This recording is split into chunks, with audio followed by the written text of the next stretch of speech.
नमस्ते दोस्तों, मैं आपका दिल से स्वागत करती हूँ। दोस्तों, मैं एक विधवा औरत थी और मेरे 4 छोटे छोटे बच्चे थे। घर में खाने के लिए कुछ भी नहीं था। मेरे पास पैसे भी नहीं थे। मैं किराने की दुकान से उधार राशन लेने लगी थी, लेकिन उधार बहुत ज्यादा हो गया।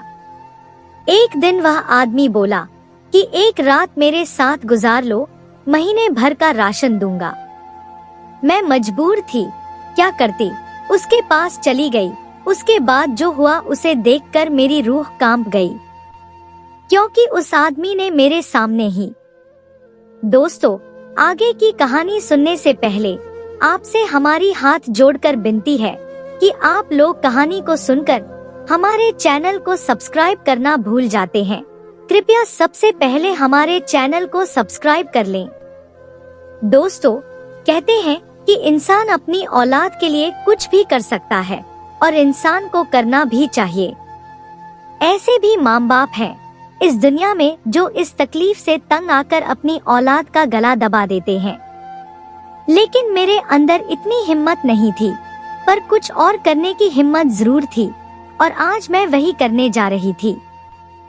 मेरा एक एक कदम मुझे एक एक मन का लग रहा था, पर आज जो मैं करने जा रही थी वो एक गुनाह था। लेकिन मुझे वो सारे पल याद आ रहे थे जो मैंने अपने पति के साथ गुजारे। जो खूबसूरत लम्हे हम लोगों ने एक दूसरे के साथ गुजारे थे, आज मुझे चीख चीख कर बुला रहे थे, रोक रहे थे, कह रहे थे कि बेशक वो इस दुनिया में नहीं है, लेकिन उसके साथ इतनी बड़ी बेवफाई न करो। पर मैं बढ़ती चली जा रही थी।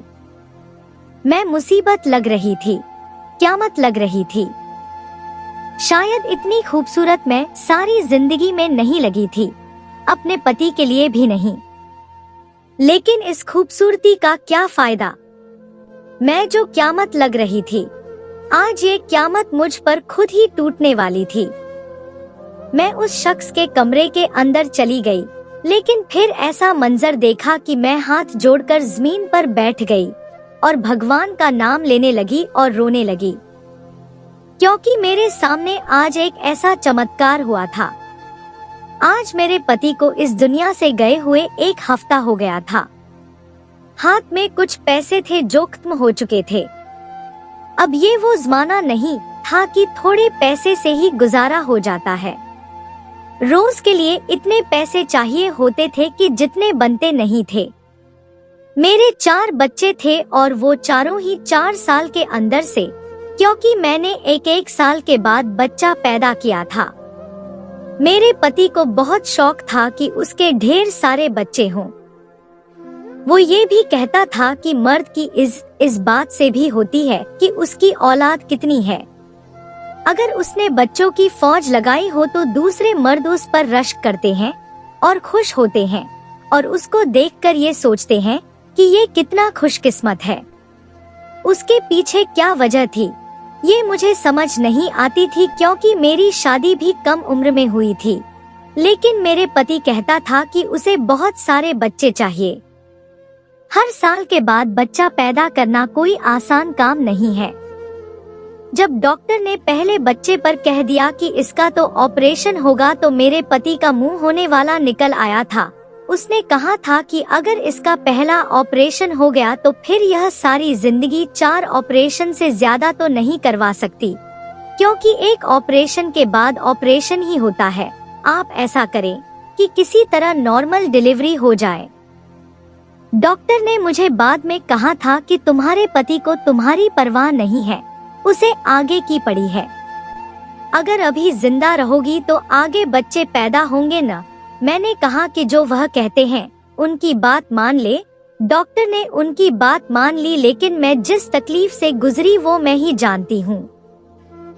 उसके बाद मेरे दिल में मेरे पति के लिए थोड़ी सी खालीपन थी, लेकिन जब मैंने उसको उसकी औलाद दे दी और मैं घर आई तो उसने मेरा बहुत ज्यादा ख्याल रखा था। इतना ख्याल रखा कि मुझे उससे 30 दिन में 30 बार मोहब्बत हो गई थी। इतना ख्याल तो कोई भी पति किसी भी पत्नी का नहीं रखता। हमारे आसपास के घरों में अलग कहानियां सुन चुकी थी। कि बस मर्द तो सारे एक जैसे ही होते हैं, लेकिन मेरा पति बहुत अच्छा था। वो आदमी बुरा नहीं था, लेकिन आगे की नहीं सोचता था। इस दुनिया से चला गया और अब हम लोग बेसहारा रह गए। अपने रिश्तेदारों के घर आना जाना भी नहीं रखता था, किसी की मुसीबत में उसके काम भी नहीं आता था। लेकिन अगर मुसीबत में काम आया भी होता तो कोई हमारी मदद ना करता, क्योंकि आजकल जमाना ही ऐसा था। घर की चीजें बिकना शुरू हो गई और अब घर में भूखमरी पड़ने शुरू हो गए। मैं चीजें मांगने पर आ गई। कभी किसी के घर से एक प्लेट गोश्त लेके उसी से सब खाना खा लेते, और कभी कहीं से एक प्लेट चावल या कोई चीज मांग के पानी में पका के खा लेते। लेकिन ये सिलसिला कब तक चलता? मैं बच्चों को छोड़ के कहीं जा नहीं सकती थी, कोई काम नहीं कर सकती थी। मुझे आता ही क्या था। माँ बाप ने पढ़ाया लिखाया नहीं, बस जैसे ही उम्र हुई शादी करवा दी। माँ बाप इस दुनिया में भी नहीं थे और मैं अपनी बहनों में सबसे छोटी थी। सारे बहन भाई अपने अपने घर वाले थे। उन्होंने थोड़ी बहुत मदद कर दी थी, लेकिन उससे कोई फायदा नहीं हुआ था, क्योंकि जिन हालात में हम लोग थे, हमें तो रोज मदद की जरूरत थी। कोई ऐसा होता जो हमारे खर्च उठाता। हमारे मोहल्ले में एक किराना वाला था। मैं एक दिन उसकी दुकान पर चली गई। इसके बारे में भी अजीबोगरीब किस्म की बातें मशहूर थी। कुछ लोग कहते थे बड़ा ही लालची आदमी है, और कुछ लोग कहते थे कि अच्छा आदमी है, लेकिन अगर वह सबके साथ अच्छा बनता तो फिर उसका कारोबार कैसे चलता, क्योंकि लोग तो उधार पर भी राशन ले जाते हैं। लेकिन मेरे पास तो पैसे नहीं थे। मैं थोड़ी देर तो वहाँ खड़ी रही, वह भी देख रहा था कि मैं खड़ी हूँ, लेकिन मैंने इस तरह की शक्ल बनाई थी कि मैं सोच रही हूँ कि मुझे क्या लेना है। फिर मैंने कहा कि मुझे राशन की सख्त जरूरत है, मेरे पास पैसे नहीं है। वह मेरे पति को अच्छी तरह जानता था। उसने आटा मुफ्त में दे दिया और कहा कि ठीक है ले जाओ, और उसने मुझे सर से लेकर पांव तक देखा। मुझे उसकी नजर कुछ अजीब सी लगी थी, लेकिन शायद मैं ज्यादा ही सोच रही थी, क्योंकि अब अकेली हो गई थी, इसलिए दिल में अजीबोगरीब किस्म के ख्याल आते रहते थे। ऐसा लगता था कि सब लोग ही मेरे दुश्मन हैं, कोई भी मेरा अपना नहीं है। बच्चे इतने छोटे थे कि वो मेरी मदद नहीं कर सकते थे, अभी उन्हें खुद संभालने की जरूरत थी। मेरी सबसे छोटी बेटी सिर्फ 3 महीने की थी। मैं उसको छोड़ के कैसे कहीं जा सकती थी। हालात बद से बदतर होते जा रहे थे। अब मैं रोज उस किराना वाले की दुकान पर जाती और कोई ना कोई चीज उधार ले लेती। वह उस चीज को खाते में लिख लेता। वह ये समझ रहा था कि मैंने खाता खुलवाया है और मैं बाद में पैसे दे दूंगी। मेरा पति भी इस तरह करता था। मोहल्ले के बाकी लोग भी ऐसा करते थे, लेकिन उसे क्या पता था कि मेरे पास बाद में देने के लिए कुछ भी नहीं है, अब भी कुछ नहीं है और आगे भी 1 रुपया भी नहीं होगा। घर की वो चीजें भी बेच दी जिनको बेचने की जरूरत नहीं थी, लेकिन वो भी चली गईं। एक दिन एक औरत मेरे घर आई। वो मेरी दोस्त थी, लेकिन जब से मेरे पति इस दुनिया से गए थे, पहली बार आई थी। मुझे उससे मदद की कोई उम्मीद नहीं थी, क्योंकि उसके हालात भी मेरी तरह ही थे। उसका पति किसी और लड़की के साथ था, उसका चक्कर चल रहा था। वो खुद भी बड़ी परेशान रहती थी, फिर भी घर से एक टाइम का खाना बनाकर ले आई थी। आकर मेरे पास बैठ गई, मेरे बच्चों को खाना खिलाने लगी। मैंने कहा, तुम कैसी हो? उसने कहा, मुझे छोड़ो, तुम्हारे हालात के बारे में सब जानती हूँ। कैसे गुजर रहा है? मैंने कहा, मैं किराने की दुकान पर जाती हूँ, कभी कोई चीज ले आती हूँ और कभी नहीं। उसने कहा, कैसे करती हो? पैसे कहाँ से देती हो? मैंने कहा, नहीं, पैसे नहीं हैं, मैं पैसे नहीं देती, यूँ समझ लो उधार चल रहा है। तो उसने कहा, वो आदमी तो बड़ा अजीब है, वो पैसे लेने लोगों के घर पहुंच जाता है। मैंने कहा, जब घर आएगा तब देखा जाएगा, अब और क्या करूं?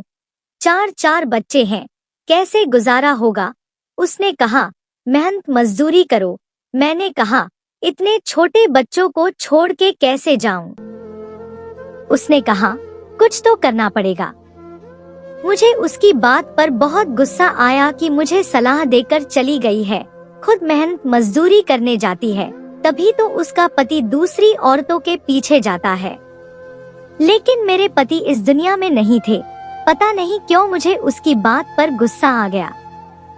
शायद मुझे घर बैठकर उधार की चीज लेकर खाने की आदत हो गई थी। मैंने कहा, जो चल रहा है चलने दो, कोई उठाकर पुलिस में तो नहीं दे देगा। उधार क्या है, एक दिन पैसे लौटा दूंगी, कुछ न कुछ हो जाएगा। मैंने खुद को भगवान के सहारे पर छोड़ दिया था। वैसे तो हम सबको भगवान का ही आसरा होता है, लेकिन मैंने तो खुद को ऐसे छोड़ दिया था कि बस कुछ न कुछ हो जाएगा, लेकिन कर कुछ नहीं रही थी। शायद यही मेरी गलती थी, लेकिन फिलहाल मेरे पास और कोई रास्ता भी नहीं था। दिन इसी तरह गुजरते रहे।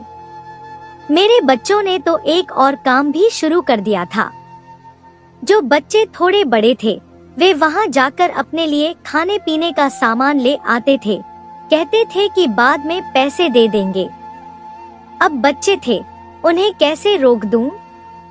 पहले ही वे बार बार पूछते थे कि हमारा पिता कहाँ है। ऐसे में अगर उनका दिल बहलाने को वे 10 रुपए की कोई चीज ले आते तो मैं उन्हें रोक नहीं सकती थी।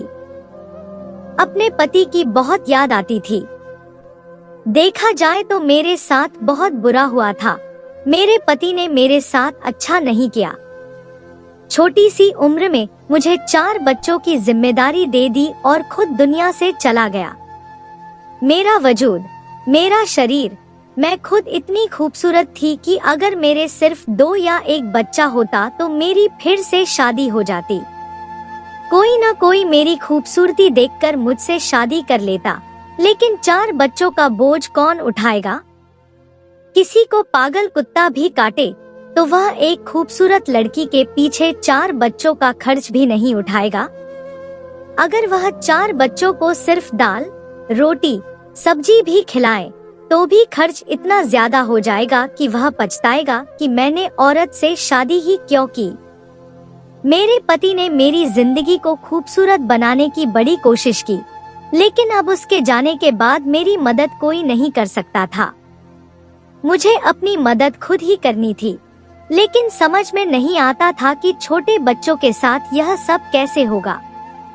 एक दिन मैं दुकान पर गई तो मुझे किराने वाले ने एक अजीब सी बात कर दी जो उसे नहीं करनी चाहिए थी। उसने कहा, पहले तो तुम इतनी खूबसूरत होती थी, तुमने अपना क्या हाल बना लिया है। मैंने कहा, आपको तो पता है मेरा पति इस दुनिया में नहीं है। उसने कहा, पति न हो तो क्या इंसान अपना ख्याल रखना छोड़ देता है? मैंने उसे कहा, शायद आप भूल रहे हैं कि हम उसी समाज में रहते हैं जहां विधवा को तेल में पका खाना भी नहीं मिलता, अच्छे कपड़े भी नहीं पहन सकती और सोती भी जमीन पर है। तो फिर आप यह कैसे कह सकते हैं कि पति के जाने के बाद क्या इंसान मर जाता है? वह कहने लगा, वह सब तो पुरानी बातें थी, आजकल कौन इन बातों को मानता है। मैं सामान में कुछ सजने संवारने की चीजें डाल देता हूँ, अपना ख्याल रखा करो। मैंने कहा, इन चीजों की जगह आप मेरे बच्चों के लिए कोई और चीज दे दें। सज संवार के किसको दिखाना है, लेकिन मेरे बच्चों का पेट भर जाएगा तो मेरे चेहरे पर खुद ही खुशी और रौनक आ जाए। उसने कहा, वह भी दे दूंगा, लेकिन अपना ख्याल रखा करो। तुम जैसी खूबसूरत औरत पूरे गांव में नहीं है, क्यों अपने आप को खराब कर रही हो? मैंने कहा, खराब तो हो गई हूँ। उसने कहा, नहीं, तुम्हें देखकर कोई नहीं कह सकता कि तुम्हारे 4 बच्चे हैं। तुझ में अभी भी बहुत खूबसूरती बाकी है। पता नहीं मैं उसकी सारी बातें क्यों सुन रही थी और वह भी यह सब क्यों बोल रहा था। मेरी जिंदगी में था ही कौन जिससे मैं अपने दिल की बातें करती। मेरे पति भी चले गए थे। शायद मेरा दिल भरा हुआ था और इतना भरा हुआ था कि मैंने उस पराये आदमी से ही अपनी दिल की बातें करनी शुरू कर दी। ऐसा होता है कभी कभी कि इंसान जो बातें अपनों से भी नहीं कर सकता वह परायों से कर लेता है, क्योंकि अपने उसे जज करते हैं और पराये उसे जज नहीं करते। इसलिए शायद वह इस तरह की हरकत करता है और मेरे साथ भी यही हुआ। लेकिन यह कोई ऐसी बात नहीं थी, मैंने कोई ऐसी वैसी बात नहीं की थी। अगर कुछ बोल दिया तो क्या हो गया। लेकिन जब मैंने घर आकर देखा तो उसने सामान के अंदर शैम्पू, क्रीम, लिपस्टिक, पाउडर वगैरह डाल दिया था। क्या मुझे ये सब कुछ लगाना चाहिए था? और फिर हमारे गांव के लोग तो अभी भी बातें करते थे। अभी कौन से मेरे पति को इस दुनिया से गए हुए बहुत महीने हो गए थे। अगर मैं यह सब कुछ लगाती तो लोग जरूर मेरी पीठ पीछे बातें करते और मैं ऐसा नहीं चाहती थी, इसलिए मैंने कुछ भी नहीं लगाया। सोचा कि वापस कर दूं, लेकिन फिर एक तरफ रख दिया। अगले दिन मैं फिर से दुकान पर गई तो दुकान वाले ने मुझे गौर से देखा और कहा, यह क्या, मेरी दी हुई चीजों में से कुछ भी न लगाया? मैंने कहा, दिल नहीं मानता मेरा। उसने कहा, दिल को समझा लो, तुम्हारे दिल के न मानने से तुम्हारा पति वापस तो नहीं आने वाला। मैंने कहा, तुम्हारी बात ठीक है, पता नहीं क्यों मैं उससे अपने दिल की बात कर लेती थी। शायद मैं उससे मुफ्त में चीजें ले रही थी, इसलिए उसे अपनी मजबूरियां भी बता देती थी। आज तो मैंने उससे अपनी बेटी की दवा के पैसे भी ले लिए। वो सिर्फ राशन ही देता था, यह भी उसकी मेहरबानी थी, लेकिन दवा के पैसे भी दे दिए। बेटी बीमार है तो उसे ले जाओ, उसने कहा। मैं बेटी को डॉक्टर के पास ले गई तो वहाँ कुछ औरतें बैठी थी। उस दुकानदार वाले का नाम रमेश था। मुझे कहने लगी, यह तो काम भी नहीं करती, फिर इसके पास ये पैसे कहाँ से आए कि डॉक्टरों के पास जा रही है और बेटियों के लिए दवाइयाँ भी ले रही है। वह तो ऐसे कह रही थी जैसे मैं किसी पार्क में घूम रही हूँ। सब कहने लगे, हाँ वो दुकानदार है ना, रमेश आजकल इस पर बड़ा मेहरबान है। वैसे है तो वह बनिया किसी को 1 रुपया नहीं देता, लेकिन सुना है इसके ऊपर बड़ा मेहरबान है, हर चीज दे रहा है। मुझे अपने बारे में बात सुनना मुश्किल हो रहा था। मैं अपने ही बारे में बातें सुन रही थी, लेकिन इस तरह से पेश आ रही थी जैसे मुझे कुछ सुनाई नहीं दे रहा। अब तो वो औरतें ऊंची आवाज में बोलने लगी ताकि मैं सुन लूं, और मेरे लिए वहाँ पर बैठना मुश्किल हो गया। जब मेरी बारी आई तो बेटी को चेक करवा के दवा लेकर फौरन वापस आ गई। मैंने सोचा भी नहीं था कि मेरे बारे में कभी इस तरह की बातें होंगी, लेकिन गांव वाले तो ऐसे ही होते हैं, छोटी छोटी बातों के बड़े बड़े किस्से बना देते हैं। मुझे इस पल यह सोचना चाहिए था कि मेरे बारे में जहां मेरी दुश्मन भी कोई गलत नहीं बोल सकती थी, आज पूरा गांव मेरे खिलाफ बातें कर रहा था। ऐसा क्यों हो रहा था? मैंने ही उन्हें मौका दिया था। मुझे खुद को संभालना चाहिए था और इन सारी बातों से बाहर निकलना चाहिए था। लेकिन मैंने सोचा, ये तो वैसे ही बातें करते हैं। दुनिया क्या कहती है? दुनिया तो सिर्फ बातें ही करती है। ये लोग मेरे घर में राशन तो नहीं देते, वह भला आदमी है जो हमारी मदद कर रहा है, और मैं इनकी बातों में आकर उसकी मदद लेने से इनकार कर दूं, तो मेरे बच्चे भूख से कहाँ जाएंगे? फिर क्या ये लोग मेरे बच्चों को खाना देंगे? अगर ये मेरे बच्चों को खाना देने की जिम्मेदारी उठाते हैं तो ठीक है, फिर मैं किसी से कोई सामान नहीं लूंगी। एक रात मेरे पति भी सपने में आए। जब से वह इस दुनिया से गए थे, पहली बार मेरे सपने में आए। मैंने उनसे कहा कि तुमने मेरे साथ अच्छा नहीं किया, मैं बहुत परेशान हूँ। तो उन्होंने कहा, सब कुछ ठीक हो जाएगा, लेकिन तुम जो कर रही हो वो ठीक नहीं कर रही हो। मैं हैरान रह गई और मुझे अचानक से ऐसा लगा जैसे यह सपना नहीं है और वह मेरी आंखों के सामने से गायब हो गए। मैं उठी तो मुझे पसीना आ रहा था। तो यह सपना ही था, लेकिन बहुत अजीब सा था। पता नहीं वह किस ओर इशारा कर रहे थे कि तुम जो कर रही हो वह ठीक नहीं है। अब मैं इस बात को क्या समझती? सपनों में कहाँ लोग इशारे देते हैं। लोग तो कहते हैं कि सपने दिमाग का फितूर होते हैं। मैंने किराने वाले से बहुत सारा सामान ले लिया था। सोचा आज भी जाना है, पर अजीब लग रहा था। तो आज जाने से पहले मैंने होठों पर उसकी दी हुई लिपस्टिक लगा ली ताकि वह देखे और खुश हो जाए और सामान दे दे, कोई और बात न करे। उसका सारा ध्यान इस बात पर चला जाए कि मैंने उसका दिया हुआ सामान इस्तेमाल किया है, तो फिर वह पैसे के बारे में बात नहीं करेगा। मैं यह सब इसलिए कर रही थी ताकि मुझे सामान मिल जाए, पर मुझे क्या पता था कि मेरे साथ क्या होने वाला था। मैं दुकान पर गई। उसने भी फौरन ही महसूस कर लिया कि मैंने लिपस्टिक लगाई है, यानी उसने देख लिया और उसके चेहरे पर मुस्कुराहट आ गई। कहने लगा, वाह, आज तुम बहुत अच्छी लग रही हो। यही बात है, वाकई बहुत खूबसूरत लग रही हो। बोलो क्या चाहिए? मैं भी खुश हो गई कि जो करने आई थी वह हो रहा है। मैंने कहा, बच्चे बड़े हो रहे हैं, थोड़े बहुत राशन से गुजारा नहीं होता। उसने कहा, अभी तो राशन आया नहीं है, मैंने खुद माल नहीं मंगवाया, लेकिन जो भी तुम्हें चाहिए मैं डाल के दे देता हूँ। फिर इसके बाद इसका कोई सही हल निकालते हैं। महीने के महीने राशन ले जाया करो। यूँ रोज रोज आती हो तो अच्छा नहीं लगता और गांव वाले भी बातें कर रहे हैं। मैंने कहा, हाँ, गांव वाले तो बहुत बातें कर रहे हैं। आप इतने अच्छे इंसान हैं, आप मेरी इतनी मदद कर रहे हैं, लेकिन वे फिर भी हमारे बारे में उल्टी सीधी बातें ही कर रहे हैं। उसने कहा, ऐसा ही होता है, कोई किसी के लिए अच्छा करता है तो दुनिया वाले उसे भी बुरा कहते हैं, लेकिन तुम फिक्र मत करो। मैं भी हैरान होती थी कि यह इंसान इतना अच्छा था कि मुझे मुफ्त में राशन वगैरह दे रहा था, फिर लोग इसके बारे में बुरा क्यों कहते थे?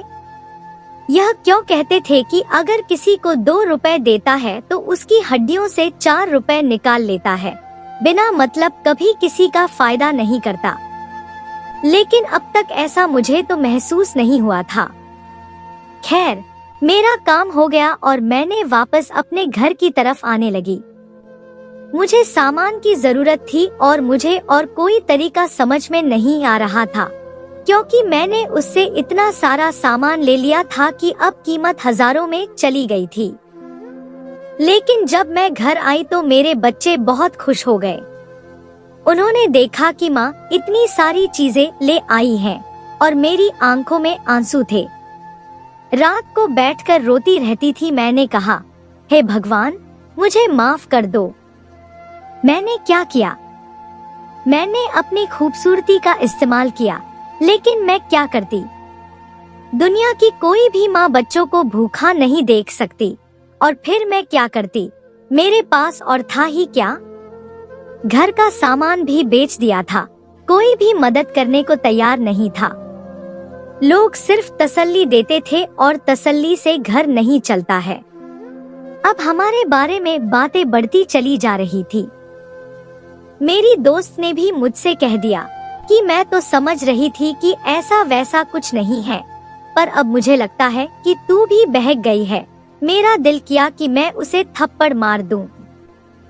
मैंने कहा, ऐसी कोई बात नहीं है, और फिर तू मेरी दोस्त है, तू दोस्त होकर ऐसी बातें कर रही है। उसने कहा, और क्या करूं? 2-4 जगह बैठकर मैंने तेरी बात की तो लोगों ने मुझे भी बुरा कहा। वह आती जाती रहती थी, कभी चक्कर लगा लेती थी, कोई ना कोई चीज ले आती थी, लेकिन साथ में ऐसी ऐसी बातें भी कर जाती थी कि मेरा दिल जल जाता था। मैंने उसे कह दिया, मेरे घर आने की जरूरत नहीं है, जब मुझे तुझसे मिलना होगा मैं खुद आ जाऊंगी। इस बात पर वह चुप हो गई। उसने कहा, ठीक है, एक मैं ही थी तेरे साथ, तूने मुझे भी साइड पर कर दिया, इसका मतलब कि तू ही गलत है। मैंने कहा, अगर तुझे लगता है कि मैं ही गलत हूँ तो फिर तू यहाँ आना ही बंद कर दे, सीधी सी बात है। उसने कहा था कि कल आ जाना, सामान आ जाएगा, फिर कोई पक्का इंतजाम करेंगे। जब मैं गई तो वह पहले से ही काफी सारा सामान निकाल के बैठा था। पूरे महीने का राशन सब कुछ पड़ा हुआ था। मुझे लगा कि शायद यह माल आया है, तो उसने कहा, नहीं, यह सब मैंने तो तेरे लिए निकाला है। मैं हैरान रह गई। मैंने कहा, यह सब कुछ? उसने कहा, हाँ, यह पूरे महीने का राशन है और इसके साथ सब्जियां और फल, दही, दूध भी लेकर दे दूंगा। मैं तो हैरान रह गई। मैंने कहा, आप इतना कुछ करेंगे मेरे लिए? कहने लगा कि हाँ, और कुछ पैसे भी दूंगा, बच्चों के लिए कपड़े भी ले लेना। बच्चे बड़े हो रहे हैं, कपड़ों की भी जरूरत होगी। कुछ पैसे अपने पास भी रख लेना, दवाइयाँ वगैरह भी तो चाहिए होती हैं। 4 बच्चे हैं तुम्हारे, कभी कोई बीमार होता होगा, कभी कोई पकाम होता होगा। महीने कैसे गुजारते हैं मैं अच्छी तरह जानता हूँ। और यह न समझना कि बस एक बार सामान लेकर भूल जाऊंगा। जब भी आओगी, कोई भी बात होगी, तो मैं ही तुम्हारी मदद करूंगा। मैंने कहा कि यह तो आपका बहुत बड़ा एहसान होगा मुझ पर, लेकिन आप कह रहे थे कि कोई पक्का इंतजाम करेंगे, उसका क्या मतलब है? तो उसने कहा, देखो, आज मुझे तुमसे एक जरूरी बात करनी है। उसने आसपास देखा, अभी दुकान पर कोई भी नहीं था, दोपहर का वक्त था। उसने कहा कि यह सब कुछ मैं तुम्हें दे रहा हूँ, लेकिन यूं ही नहीं दे सकता, तुम्हें मेरा एक काम करना होगा। मैंने सोचा कि शायद वह मुझसे कोई जरूरी काम करवाना चाहता है, क्योंकि मुझे पता चला था कि उसकी पत्नी के यहाँ बच्चा होने वाला था। शायद मुझसे मदद चाहता था। मैंने कहा, हाँ, तुम जो कहोगे मैं करूँगी, जो भी मदद है मैं करने को तैयार हूँ। उसने कहा, मेरी बात ध्यान से सुनो। फिर उसने मुझे ऐसी बात बताई कि मेरे कानों से जैसे धुआं निकलने लगा। मैं उसे हैरान होकर देख रही थी, पर उसने अपनी बात साफ साफ कर दी थी, बिना किसी हिचकिचाहट के।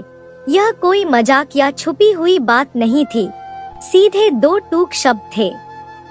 उसने कहा, मेरी पत्नी के यहाँ आजकल औलाद होने वाली है। मैंने कहा, हाँ, मुझे गांव की औरतों ने बताया है। हो सकता है कि आपको मेरी मदद इसी के लिए चाहिए हो, क्योंकि शायद वह घर का काम वगैरह भी नहीं कर पा रही होगी। मैं कर दूंगी और बच्चा भी संभाल लूंगी। उसने कहा, उसे छोड़ो, मैं तो तुम्हें कुछ और ही बताना चाहता हूँ। मैंने कहा, क्या मतलब? मैं समझी नहीं। उसने कहा, मेरी पत्नी बहुत मोटी हो गई है, मेरा उसके पास जाने का दिल नहीं करता। तुम मेरे साथ एक रात गुजार लो और 1 महीने का राशन ले जाओ। मैं यह बात सुनकर हैरान रह गई और अब मुझे पता चल गया कि सारे गांव वाले क्यों कहते थे कि यह आदमी ठीक नहीं है। आखिरकार उसने अपना फायदा निकाल लिया। मैंने उसकी बात सुनी और मैं 2 कदम पीछे हट गई। उसने मेरी तरफ देखा, मेरे चेहरे पर हैरानी थी। उसने कहा, क्यों, क्या हो गया? मैंने कोई अजीब बात कर दी? तुम कोई छोटी बच्ची हो, 4 बच्चों की माँ हो, तुम्हें नहीं पता कि दुनिया किस तरफ जा रही है। कुछ लो कुछ दो का कानून चल रहा है, तो तुम क्या मेरी कोई रिश्तेदार हो कि मैं तुम्हारी मदद करता रहूं? मैंने सिर झुका लिया। मैं वहाँ से भाग जाना चाहती थी। उसने कहा, यहाँ से भागने की जरूरत नहीं है, जो मैंने कहा है उसके बारे में सोचना, नहीं तो तुम्हारी ऊपर पूरे 40,000 रुपए बनते हैं, वह कल दे कर जाना। मैं हैरान थी कि उसने एक एक चीज का हिसाब रखा हुआ था। हम कौन सा भरपेट खाते रहते थे, बस रोज थोड़ा थोड़ा आटा और दाल ही तो ले जाती थी, लेकिन 2-4 महीनों में 45,000 तो बनते ही थे। आजकल महंगाई जो इतनी हो गई थी। उसने कहा, रात को 1 बजे तुम्हारा इंतजार करूंगा, अगर आना है तो आ जाना, नहीं तो पैसे देकर जाना, और अगर पैसे नहीं दिए तो पंचायत बुला लूंगा, सारे गांव वालों के सामने बुलाऊंगा तुम्हें। उनको भी पता चलेगा तुम मुझसे किस लिए पैसे लेकर जाती रही हो। तुमने यहाँ पर खाता खुलवाया था। तुम्हारा पति भी ऐसा करता था, लेकिन वह पैसे देता था। अब तुम्हारा पति तो इस दुनिया में नहीं है, तो पैसे कौन देगा? अचानक उसका लहजा बदल गया था, उसकी आवाज भी बदल गई थी। मैं वहाँ से वापस आ गई। आसमान की तरफ देख रही थी कि अब क्या होगा। मेरी कोई मदद भी नहीं करेगा। गांव वालों के सामने इज्जत भी जाएगी और जो रोजी रोटी लगी हुई है वह भी खत्म हो जाएगी। क्या मुझे यह सब करना चाहिए था? आज मुझे समझ आया कि लोग क्यों अपनी औलाद को जान से मार देते हैं, क्योंकि वे उन्हें भूखा नहीं देख सकते। लेकिन अपनी औलाद को जान से मारने से तो अच्छा था कि मैं अपनी जान ले लेती। लेकिन यह मौत ऐसी थी कि मैं मरती नहीं, जिंदा रहती। लेकिन शायद मेरे अंदर कुछ टूट जाता और मैं अपनी आत्मा की कुर्बानी देने को तैयार हो गई थी। रात को बैठी अपने बच्चों को देखती रही। समय हो रहा था, 12 बज चुके थे।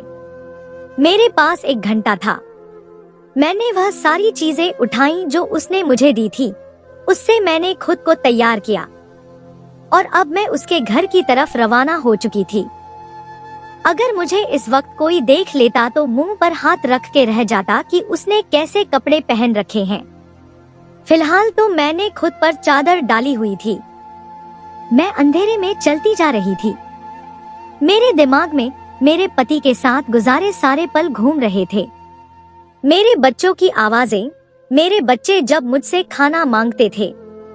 मैंने इन बच्चों को बड़ी मेहनत से पाला था, इसलिए नहीं कि इन्हें भूखा तड़पता हुआ देख सकूं। बस ठीक है, आज मैंने अपनी जान ले ली थी और मैं क्या कर सकती थी? माँ और क्या कर सकती है? बच्चों और खुद में से बच्चों को ही चुनती है। अब मैं आसमान की तरफ भी नहीं देख रही थी। शायद भगवान से भी आंखें नहीं मिला पा रही थी। बस चलती जा रही थी। मैं वहाँ पर पहुँच गई। उसने मुझे जगह बता दी थी। यह शायद उसके घर की बैठक थी। उसकी पत्नी तो बीमार थी। उसे तो पता भी नहीं चलना था कि घर में क्या हो रहा है। बैठक का दरवाजा भी खुला हुआ था। उसने शायद खिड़की से ही मुझे आते हुए देख लिया था। दरवाजा खोल दिया था। जैसे ही मैंने दरवाजे के अंदर कदम रखा, सामने का मंजर देखकर हैरान रह गई। वह तो माहौल बनाकर बैठा था। वहाँ खाना भी पड़ा था, जिसकी खुशबू पूरे कमरे में फैल रही थी। उसके अलावा मेरे लिए तोहफे और वही राशन जो उसने एक बड़ी सी बोर में डाल कर रखा था, वह भी एक तरफ पड़ा था और राशन को हाथ गाड़ी के अंदर रखा था ताकि जाते वक्त मैं उसे आराम से ले जा सकूं। इतना कुछ सोचकर बैठा था यह आदमी। मुझे तो उसकी शक्ल से ही नफरत हो गई थी। मुझे लगा था कि यह मेरा मददगार है, मेरी मदद कर रहा है, लेकिन यह थी उसकी मदद। आज मुझे समझ आ गया कि इस दुनिया में बिना मतलब के कोई किसी के लिए कुछ नहीं करता।